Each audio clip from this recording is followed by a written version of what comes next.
Guys सबैलाई नमस्ते। आज पनि हजुरहरूलाई मैले यसो हाम्रो गाउँको यसो केही झलकहरू देखाउन आएको छु। सबैले अन्तिमसम्म हेरेर साथ दिनु होला। यो भनेको हाम्रो गाउँदेखि यसो दक्षिणतर्फ रहेको एउटा बबई नदी हो। आजभोलि गर्मीयामको कारणले सानो हुँदै गएको छ, तर पनि पहिलाभन्दा अहिले धेरै सानो भएको महसुस भइरहेको छ।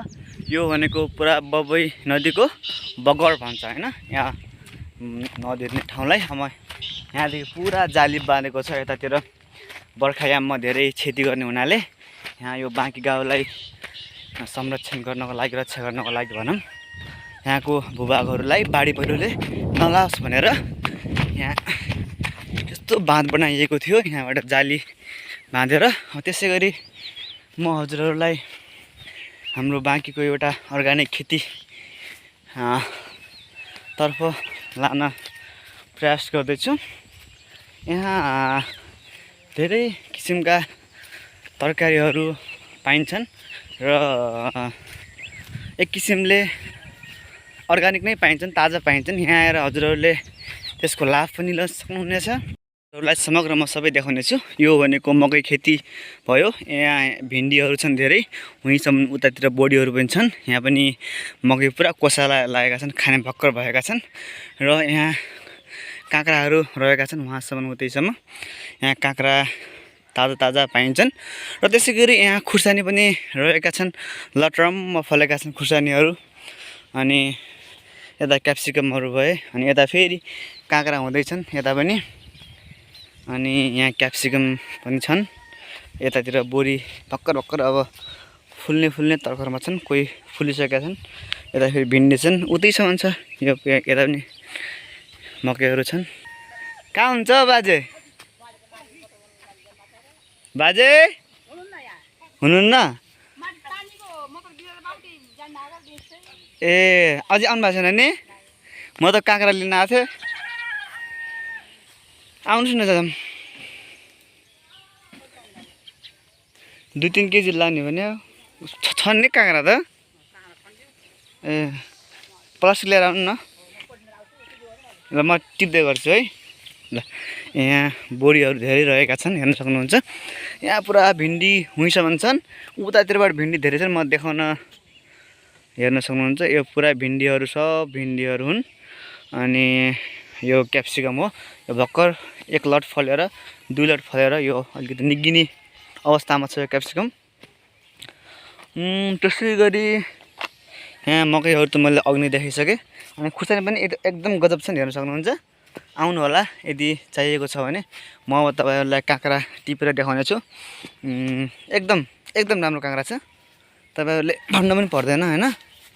यस्ता गजब काँक्रा छन् भनेपछि यस्तो साथीहरू, यस्ता गजब काँक्रा छन् हैन।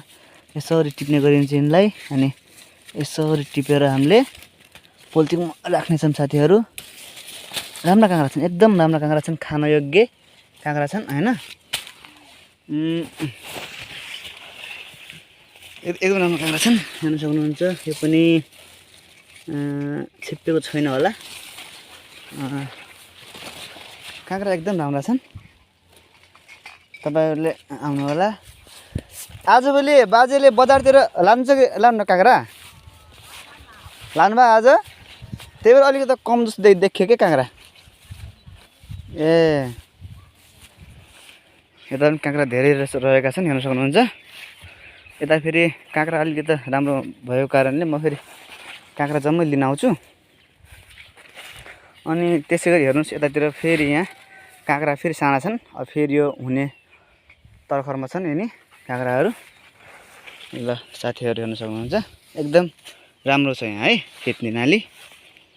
ल हेर्नुहोस् साथीहरू, म वहाँबाट काँक्रा लिएर आइरहेको छु हैन। आउने क्रमबाट पुरा यति खतरा स्याल देखेँ मैले, पुरा यस्तरी भागेको थियो हैन। तर मैले भिडियो म कैद गर्न सकिनँ। अब त्यो सडनली भएको कुरामा कहाँ सकिन्छ र हैन। मोबाइल चिक्दै भागिसकेँ।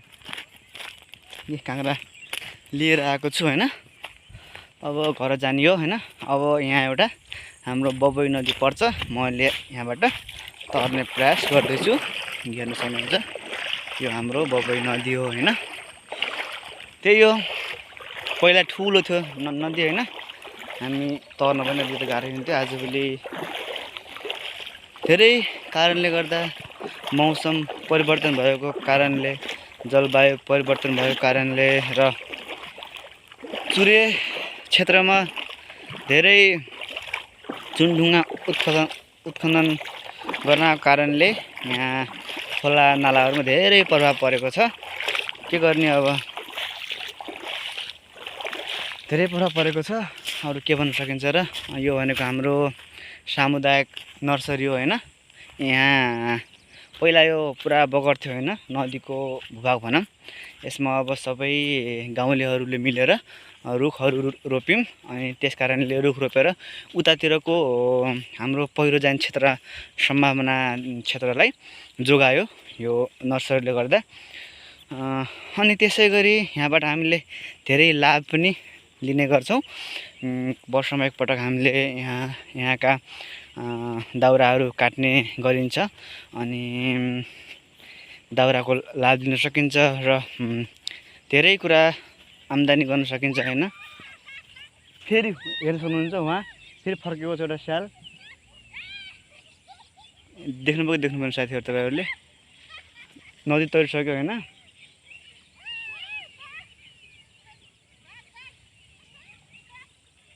दुईवटा गाई थियो होइन, अहिले एउटा मात्रै फर्केको छ। कति ठुलो स्याल हो यार होइन। स्याल भन्छ नि यतातिर गाउँले ठेट भाषामा होइन। त्यही हो हाम्रो यो हरियो वन, नेपालको धन भन्छन्। यो धेरै फडानी भइसकेको छ होइन।